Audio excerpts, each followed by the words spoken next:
the machine. What we're actually looking for is to be very stable from the pelvic area, no movement there at all. We can also use this machine lying on your tummy. If we just stop the machine and wait for it to return to the start position before anybody adjusts the position.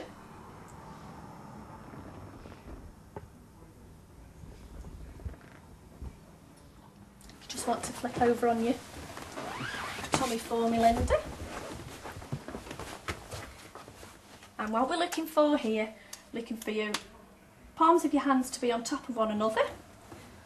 Okay, resting your forehead down onto your hands, and we're looking for a good alignment with your spine. So shoulders nice and relaxed, and again it's the swim kicks, and it's raising and lowering your legs.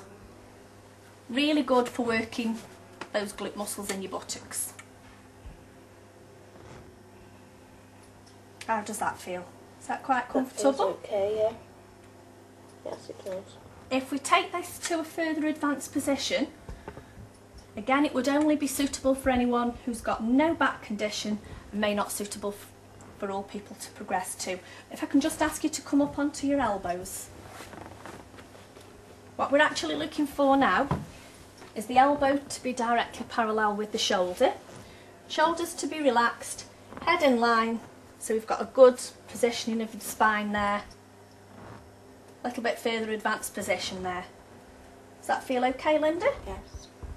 That position doesn't need to be maintained for the full 3 minutes of the machine. You could always relax back down into the original position.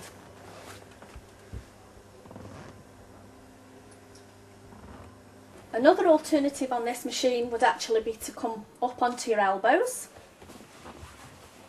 again with your knees bent, and it's doing an alternate leg press. So off we go again, the knees are coming to chest, and just begin to push down with those feet.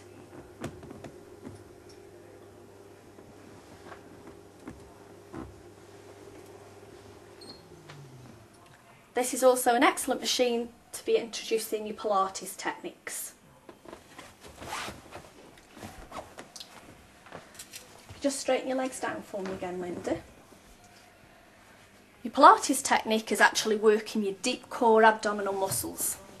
So it's very beneficial for helping improve posture, strengthening lower back, helping to flatten your tummy.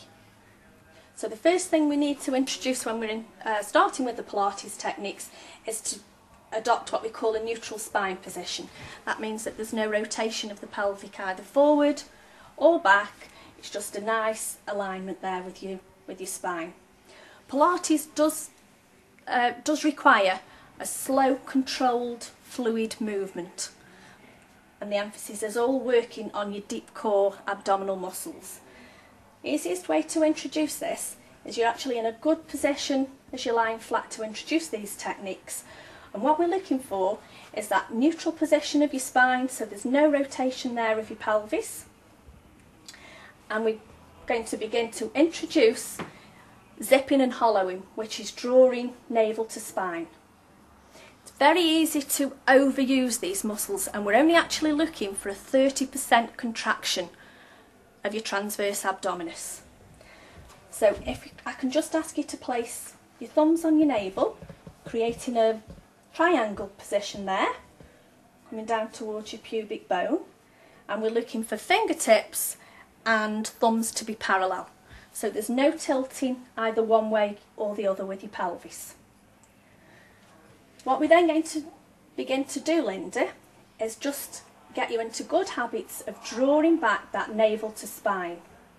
So if we can imagine that we've got a belt tied really tight round, and we're actually going up to the 10th notch, so you would draw back, relax that position, draw back halfway, and again relax, and just pull in slightly. So we've got a 30% contraction of that deep core abdominal muscles there. The idea then is to work on holding that for the duration of the time whilst you're working on the machines. Yeah. After that, we can then begin to introduce drawing up the pelvic floor. This can be broken down into 3 stages so people grasp it over a period of time. It does take experience and concentration to perfect the technique.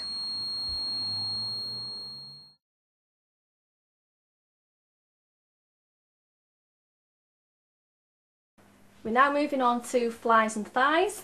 If you'd like to get on the machine, the correct position again, we want you lying quite low with the bottom just to the edge of the bed there. So ease yourself back into a comfortable sitting lying position.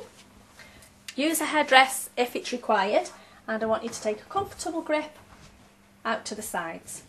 The movement that we're going to do on this machine, it's actually bringing again upper and lower body in and returning to the start position. So it's working all the muscles across the chest, and it's another very beneficial machine for working inner and outer thighs.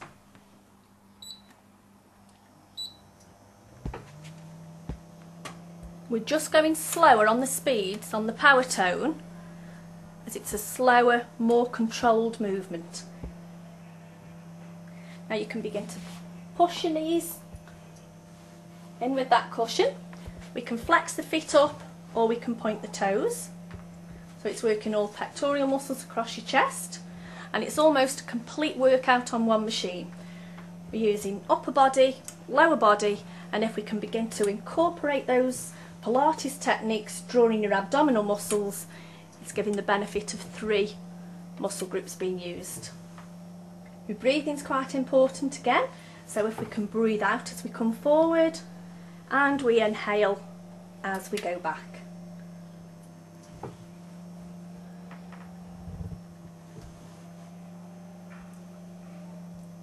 Does that feel quite comfortable, Linda? Yeah.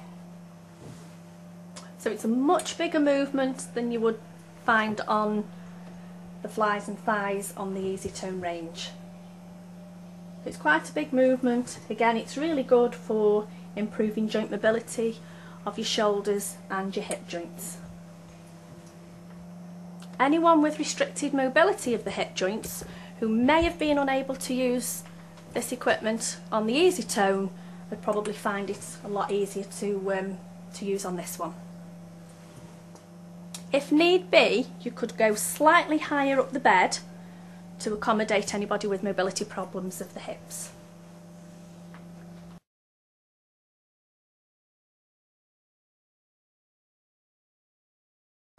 So we're now on to the tummy crunch in the power tone range.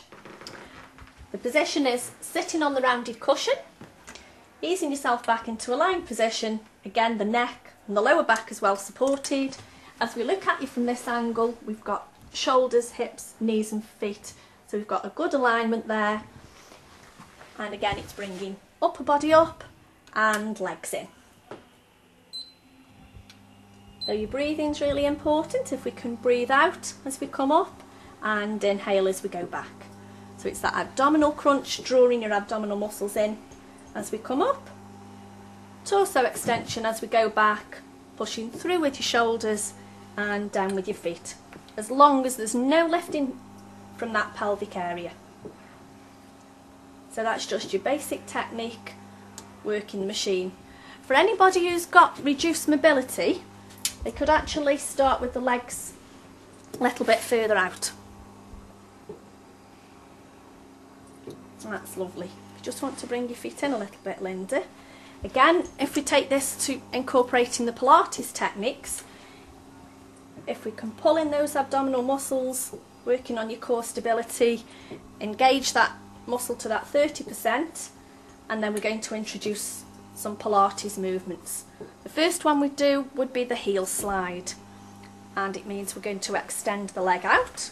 It's a slow, fluid, controlled movement, controlling the breathing, pointing out and bringing in. And we're only moving